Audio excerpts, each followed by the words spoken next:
You have stepped into that circle. You will be reforged.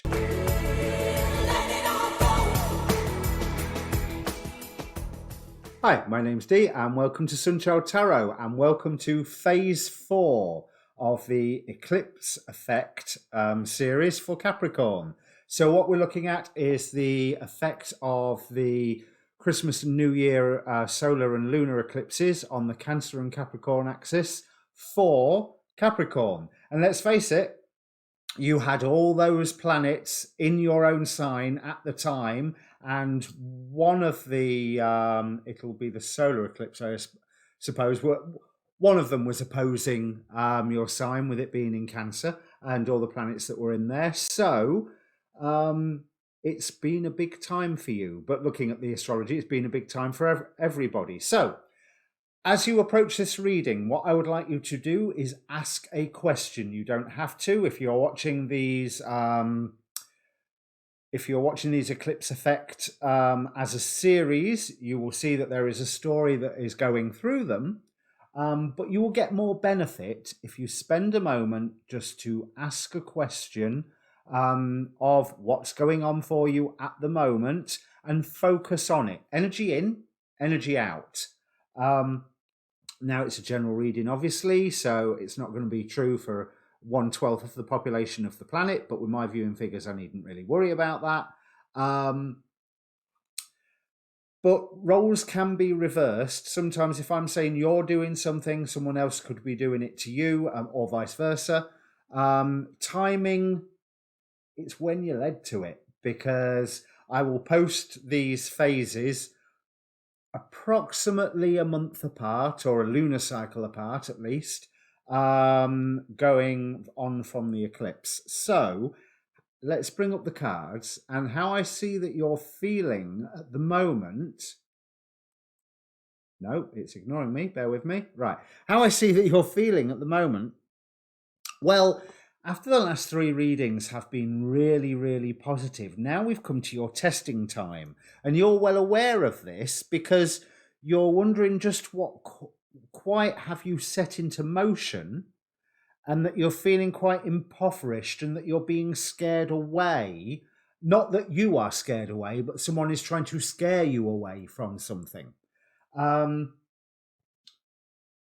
There was some news that has come to you recently that almost seemed like wish fulfillment, but like all jinn, it was it appeared on closer reflection to be a lie. It was maybe not a lie, but an untruth, a misdirection, I think would be the best way to say it. It certainly wasn't as good as what it promised to be. It appeared like wish fulfillment, but there was a cost, a price.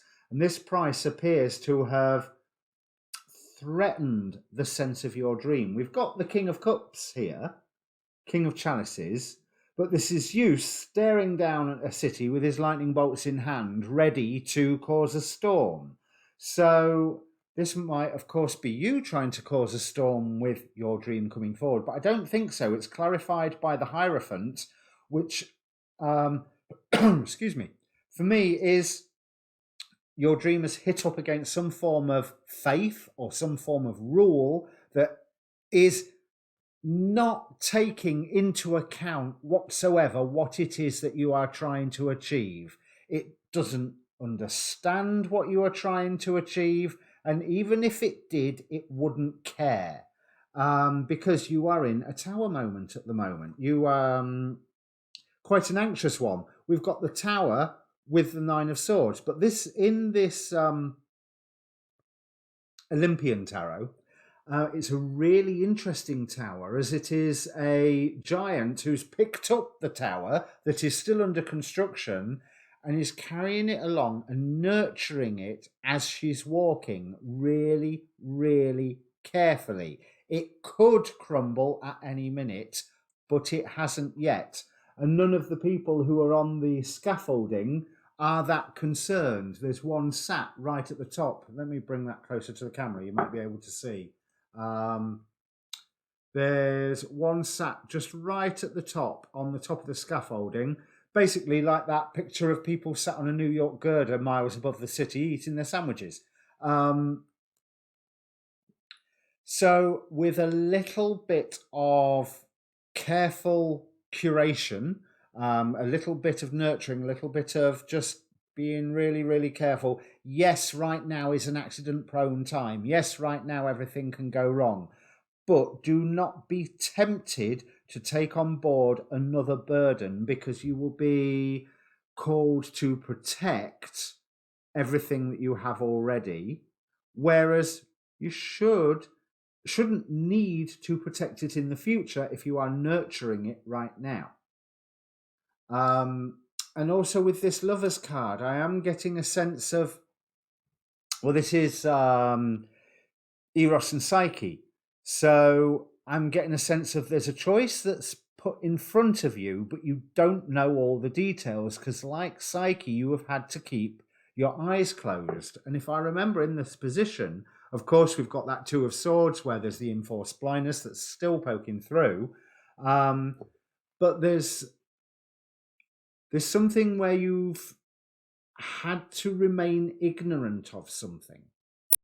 But I think that this may be also coming in from outside. So it's something that there's certain things that you've chosen to ignore, but because you have chosen to ignore them, there's other things that you are unaware about that may well affect you.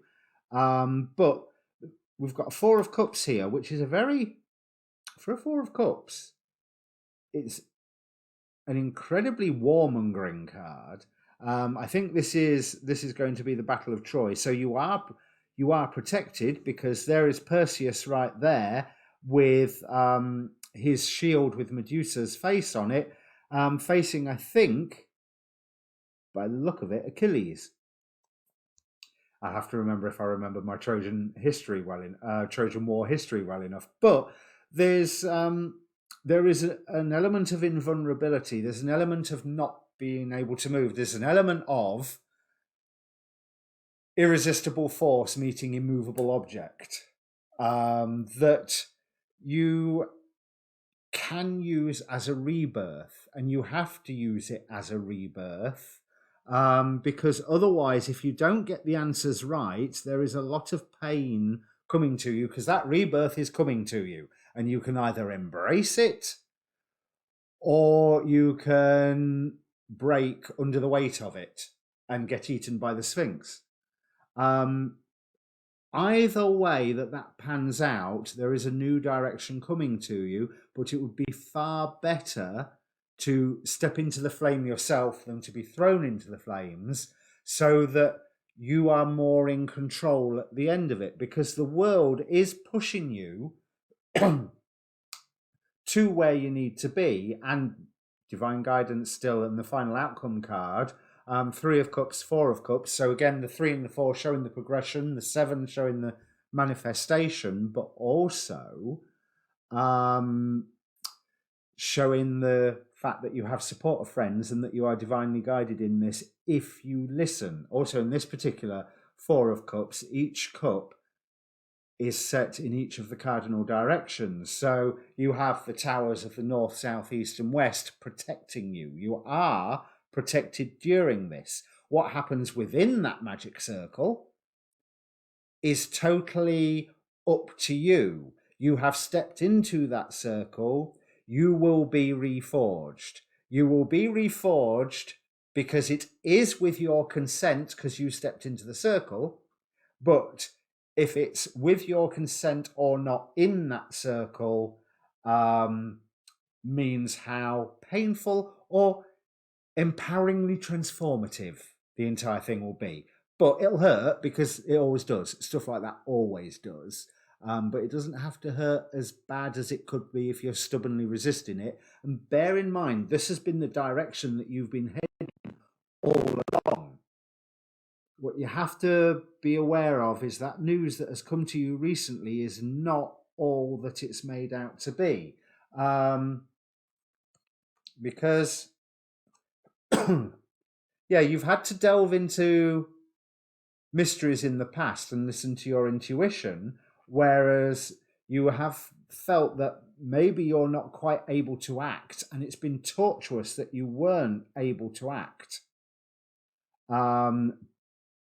But that being unable to act in the past has been your driving force for whatever this dream is, or whatever this, I don't even want to say dream, because it's changed twice during all of these readings.